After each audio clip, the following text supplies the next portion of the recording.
you have checked our info blog about the history of rewards, you already know how the pod is composed and what are the source of rewards distributed to operators. We can conclude that the incentive mechanism is the main engine of the public blockchains because it's through it that operators are rewarded for the service and encouraged to act in favor of the protocol. Networks such as Bitcoin, Ethereum, Tron, and Tezos pay a fixed reward per block produced, which leads the most curious to wonder how much reward Cardano pays per block. In the Cardano blockchain, the reward mechanism is one of the most important secured components of the Ouroboros protocol, developed through extensive scientific research to ensure that the mechanism leads to a decentralization of the network in the long term.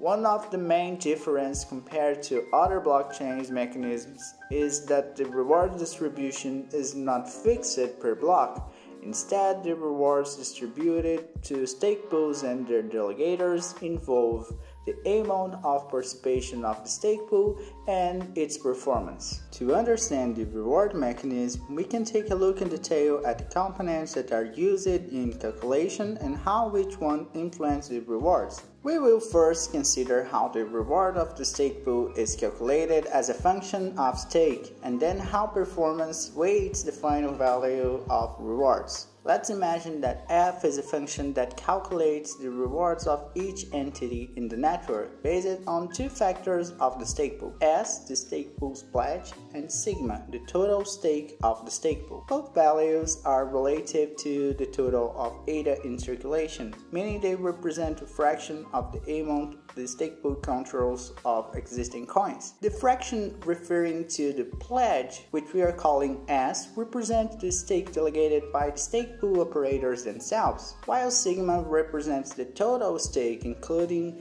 the pledge and the stake of delegators. If there were only one stake pool, we could distribute the entire R rewards pot to this one, regardless of other factors. Let's assume that this pot contains a total of 200,000 ADA. To divide the pot in proportion to the relative stake of each entity, we need to consider the parameter sigma, multiplying the total rewards in the pot. Thus, ignoring the pledge for now, if a stake pool holds 1% of all circulating ADA, it would receive 1% of the pot. In other words, f of s and sigma is equal to 200,000 times 0.01, which is equal to 2,000 ADA. The problem that emerges from associating the rewards in a directly proportional way is that stake pools with higher stakes always receives most of the rewards, becoming larger and possibly centralizing the network through huge entities. To control the growth of the rewards of a single stake pool,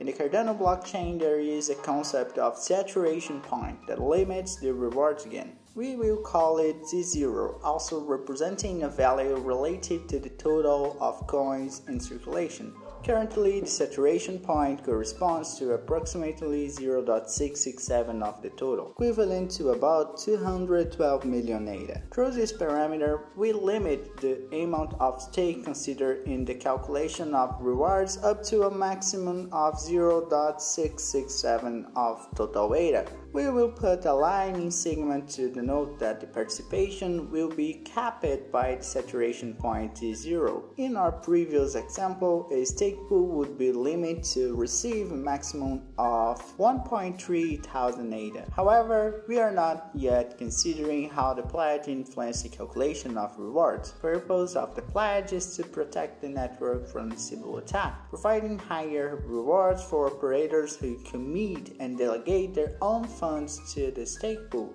and this encouraging the creation of several pools with low stake.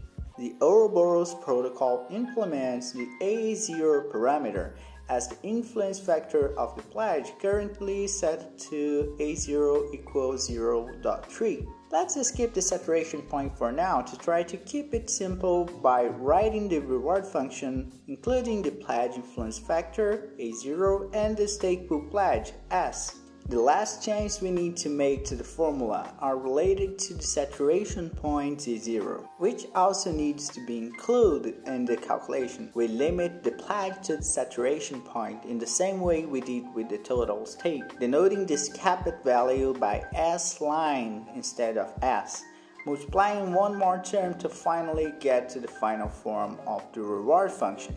Note that if the pledge influence factor is 0, we have again the reduced form R times sigma line. Since the rewards of a stake pool are calculated with the function described, the value obtained is adjusted by a performance factor that weights the rewards in relation to the number of blocks produced. This factor is calculated by beta divided by sigma, in which beta is the fraction of blocks produced by the pool in an epoch, representing a fraction in the form of blocks produced divided by 21,600. Sigma is again the fraction of relative stake controlled by the pool.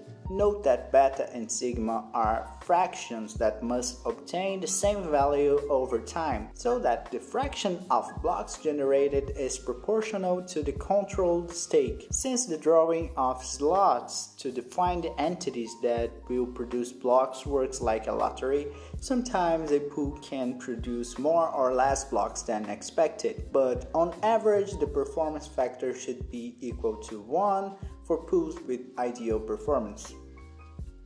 In short, there is a difference in the reward for generating more or less blocks, but there is no fixed value of rewards as in other chains. In the long run, the reward is proportional to the stake controlled by the stake pool. See you next epoch.